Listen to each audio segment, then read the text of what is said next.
किसी चौराहे पे लाल बत्ती पे गाड़ी, जहां पर चौराहे आता वहां पर ही गाड़ी रुकी, ऐसा कोई कांच माच बजाने वाला नहीं मिला। एक आध जगह कहीं मिला था, तो वो एक आध जगह कहीं का बजा रहा था, पर इतना इतना भिखारी नहीं दिखा हमको।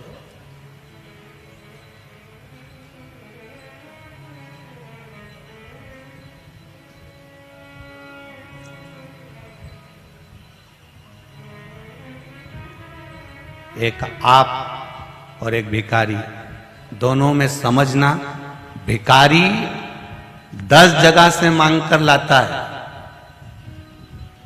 10 दरवाजे से ठोकर खाकर लाता है, 10 दरवाजे से मांग कर लाता है, उसके बाद भी 10 जगह का खाना खाकर भी एंजॉय फुल जिंदगी जीता है, खुश की जिंदगी जीता है, आनंद की जिंदगी जीता है। और एक कमाने वाला व्यक्ति दिन भर दुकान पर काम कर रहा है, भरा भराया टिफिन रखा है, तो भी रोटी खाने की फुर्सत नहीं है। अब समझ में नहीं आता उसको भिखारी कहें कि इसको भिखारी कहें।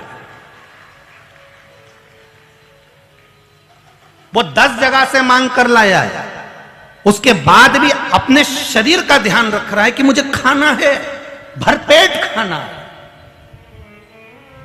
और ये दुकान में इतना मस्त है कमाने में कि पत्नी फोन लगा रही है, 1 बज रही है, आ जाओ भोजन कर लो, मैं तुम्हारे लिए टिफिन भेज देती हूं, अगर टिफिन नहीं खाना है तो नाश्ता तो पेट भर के खा लो। उसको मालूम है पत्नी को अगर टाइम पर भोजन नहीं करेगा तो शुगर बढ़ जाएगी, शुगर डाउन हो जाएगी। ये शुगर की बीमारी होती क्यों है? आपके भूखे रहने से।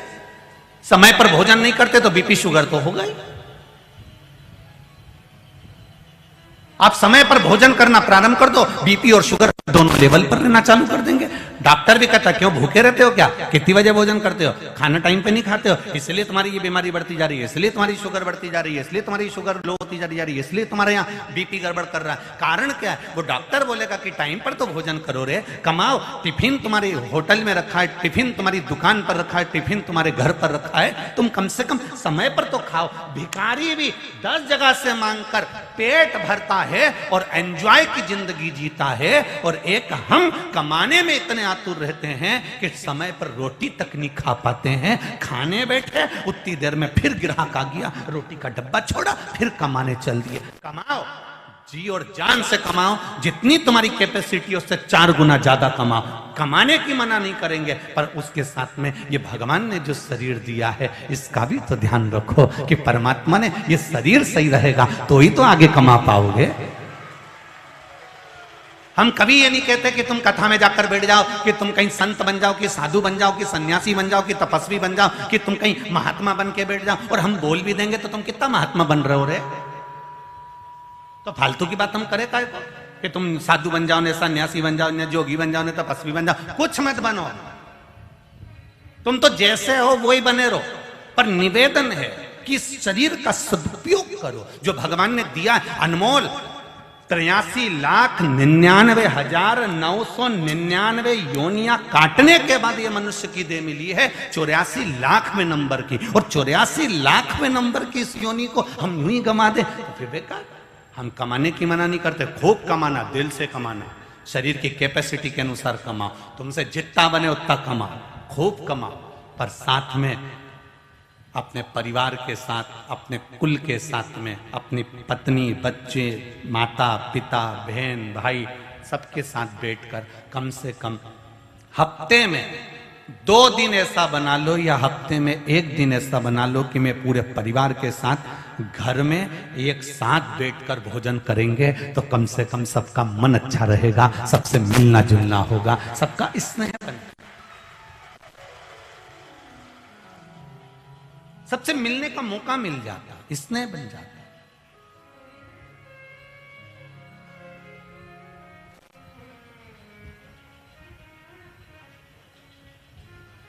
मैं बहेड़िया परिवार से कहूंगा,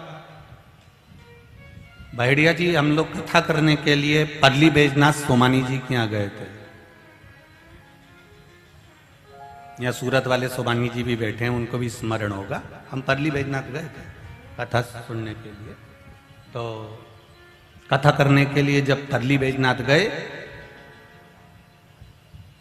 जैसे बहेड़िया परिवार में तीनों भाई और तीनों भाइयों की मित्र मंडली और पूरी समाज, माहेश्वरी समाज, मारवाड़ी माहेश्वरी समाज बड़ोदरा की जो लगी है, ऐसा कैसा ही वहां जब परली बैजनाथ जब कथा करने गए, सोमानी जी कथा कराए, तब हमने देखा वो उनके घर में वो अकेले, तो हम देखते वो सुबह के टाइम पर हमारे को दोपहर में कथा में लेकर जाते, उसके बाद वो जो गायब होते तो रात को भी मिलना नहीं हो पाता। तो हमने सोमानी जी से पूछा, उनके पिताजी से, बाबू कहाँ चले जाते हैं? गुरुजी अकेला है, समाज के लोगों के साथ में मिलकर पूरी इतनी लाखों जनता जो आ रही है उसकी व्यवस्था देखना पड़ती है। हमने कहा एक बार हम भी जाकर देखेंगे, जैसे हमने कल बहेड़िया परिवार के साथ में आकर यहाँ व्यवस्था देखी, ऐसी हम महावीर देखने गए। और जब जाकर देखा कि वहां पूरी समाज, पूरी मारवाड़ी माहेश्वरी समाज सबको हथेली पर झेल रही है, और कल हमने यहां देखा कि पूरी माहेश्वरी मारवाड़ी समाज सबको हथेली पर झेल रही है। मैं धन्यवाद दूंगा मारवाड़ी माहेश्वरी समाज को। यह माहेश्वरी समाज कोई साधारण नहीं है, ना जाने कितने लोगों को प्रेरणा देती है, आगे बढ़ने की सीख प्रदान करती है कि काम कोई छोटा सा नहीं होता। मारवाड़ी माहेश्वरी समाज कहती है छोटे से छोटा काम भी करोगे और अगर कर्म पूरा करोगे तो तुम बढ़ते चले जाओगे, क्योंकि तुम भगवान महेश के वंशज हो। ये सीख देती है हमको।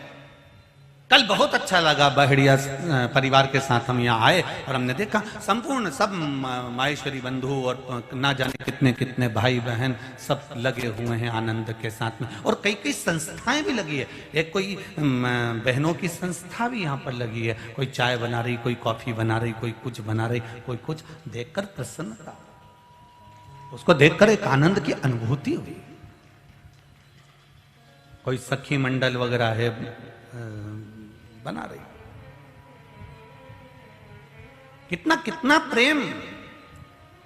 हम दुनिया के लोगों से कहते हैं कहीं अगर तुम्हें कहीं सन्यासी, साधु, संत, महात्मा, जोगी, तपस्वी, तप करने वालों का दर्शन करना है तो कहीं जाने की जरूरत नहीं है, शिव महापुराण के अंदर आकर बैठ जाओ। जितने भी भक्त तुम्हें बैठे हुए दिखेंगे ये सब शंकर के तपस्वी, साधु, सन्यासी हैं, और जो सेवा कर रहे हैं ये मेरे भोलेनाथ की कृपा से बैकुंठ से भेजे हुए वो आनंद है जो नित्य सेवा में लगे हुए हैं। ये प्रमाण।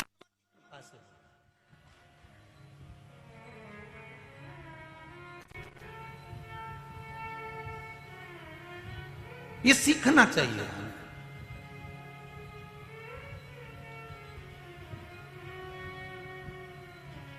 तेरी कृपा बिना न हिले एक भी अणु, लेते हैं श्वास तेरी कृपा से तनु तनु। बखान क्या करूं मैं राखों के ढेर का, चपटी भभूत में खजाना कुबेर का। हे गंगधार मुक्ति द्वार ओमकार तू, आयो शरण तिहारी